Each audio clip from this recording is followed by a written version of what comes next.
¿Alguna vez nos hemos parado a pensar de dónde vienen realmente esas creencias que tenemos tan arraigadas? Bueno, hoy vamos a meternos a fondo para desentrañar las historias, a veces sorprendentes, que hay detrás de ideas y tradiciones que casi damos por sentadas. Prepárense, porque hay un par de giros interesantes en el camino. Claro, seguro que sí. Es un concepto que está por todos lados, en películas, en libros, en la cultura popular.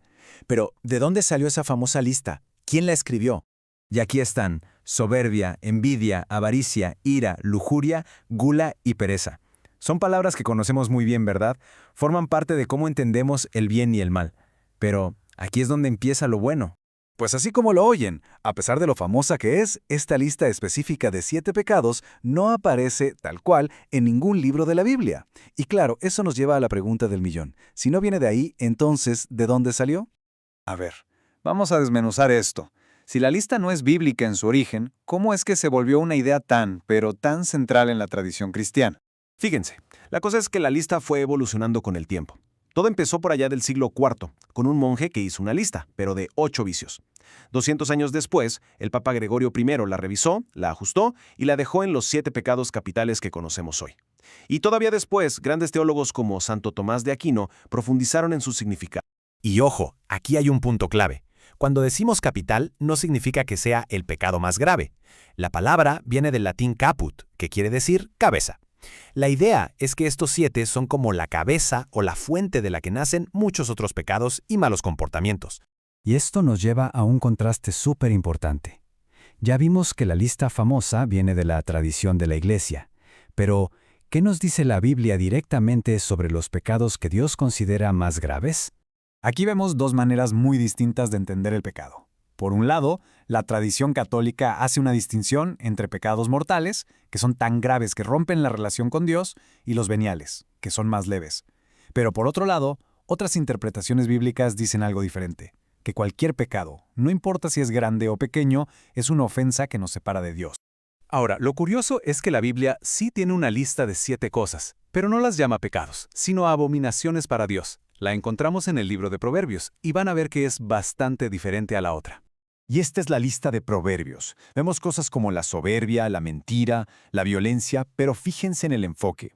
Mientras la lista tradicional se centra mucho en vicios personales como la gula o la pereza, esta lista bíblica le da un peso enorme a los pecados que dañan a la comunidad, a los demás, como mentir en un juicio o sobre todo sembrar pleito entre la gente.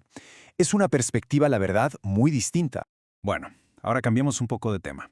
Porque las creencias no solo se forman con textos sagrados y teología. A veces las cosas más fascinantes pasan cuando dos culturas se encuentran y sus tradiciones se mezclan. ¿Y qué mejor ejemplo de esta mezcla cultural, de este sincretismo, que algo tan nuestro y tan querido como la piñata? Su historia es mucho, pero mucho más profunda de lo que uno se imaginaría. Pues resulta que la piñata tiene como 2 raíces, que crecieron al mismo tiempo sin conocerse. Por un lado, Marco Polo trajo de China a Europa una tradición parecida. Y por otro, aquí, en el México prehispánico, los aztecas ya tenían un ritual muy similar con una olla de barro. Cuando llegaron los misioneros españoles, vieron la coincidencia y dijeron: «De aquí somos». Y la jugada fue, la verdad, genial. Agarraron algo que la gente ya conocía y lo transformaron en una lección de catecismo viviente. La olla decorada pasó a ser el pecado, con su apariencia atractiva. El palo se convirtió en la fe, que es la única fuerza capaz de romper el mal. Y los dulces, bueno, los dulces serán las bendiciones y recompensas que se obtienen al vencer la tentación. Una parábola perfecta. Y justo este ejemplo de la piñata, de cómo una tradición se adapta para enseñar sobre la fe, nos abre la puerta a una pregunta mucho más grande. ¿Qué es la fe exactamente? ¿Se trata de seguir tradiciones sin preguntar o hay algo más? Siempre se habla de la fe ciega, ¿no? Como si creer fuera sinónimo de no pensar, de apagar el cerebro. Pero, ¿realmente es esa la idea que promueve la Biblia? Para explorar esta pregunta, vámonos a uno de los casos más, digamos, extremos de fe en todas las Escrituras. El momento en que Dios le pide a Abraham que sacrifique a su propio hijo, a Isaac. Y aquí, justo aquí, está la clave de todo. Muchos creen que Abraham obedeció a ciegas, sin más, pero no. El libro de Hebreos, en el Nuevo Testamento, nos da un detalle crucial. Dice que Abraham razonó, o sea, usó la lógica.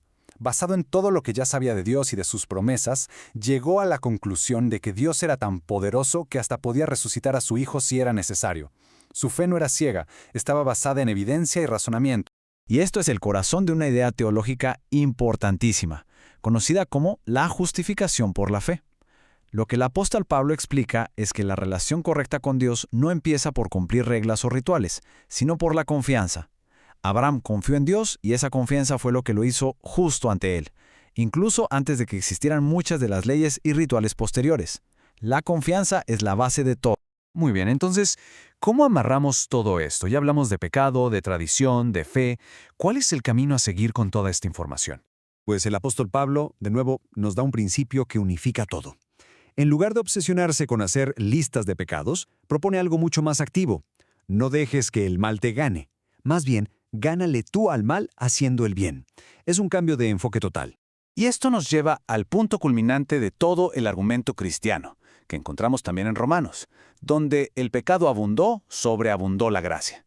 Esta es la respuesta final al problema del pecado que vimos al principio. Se presenta a la gracia, al favor inmerecido de Dios, como una fuerza muchísimo más poderosa que cualquier pecado.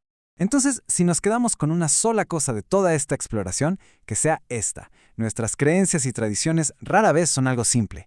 Casi siempre son como un tejido complejo, hecho con hilos de textos sagrados, de siglos de tradición y del encuentro fascinante entre diferentes culturas. Y cerramos con esta pregunta, para que se quede resonando. Cuando entendemos de dónde vienen realmente nuestras ideas, desde los pecados capitales hasta las piñatas, ¿qué nos revela esto sobre la naturaleza de la verdad y sobre cómo la buscamos cada día? Gracias por habernos acompañado.